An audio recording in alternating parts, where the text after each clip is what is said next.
So how do you prevent the access to control center when the iPhone is locked? Now, this is a problem a lot of people have, and if you open up the settings and then go to the control center, you quickly notice that there isn't anything like that. Like there is the access within apps, but it doesn't affect the locked iPhone. Instead, we need to head over to the Face ID and passcode section. So if you have a phone with the Touch ID, obviously it's going to be Touch ID and passcode, but just get in here, confirm your code right there.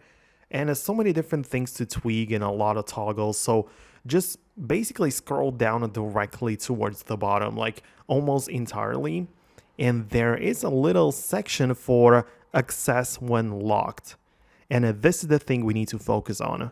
In there, we have a bunch of different options and things, and one of them is the control center. So most likely it is toggled on for you, meaning that even on locked iPhone, anyone can access the control center.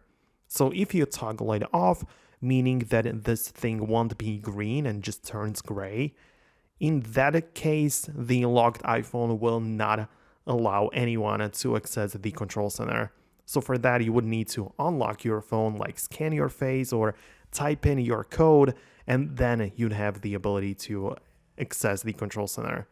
So that is most likely thing that you were looking for. So if you manage to change it and tweak the setting, let me know about that below by hitting the thumbs up or leaving a comment. And for more tips and guides like this one, subscribe and you'll never miss anything important.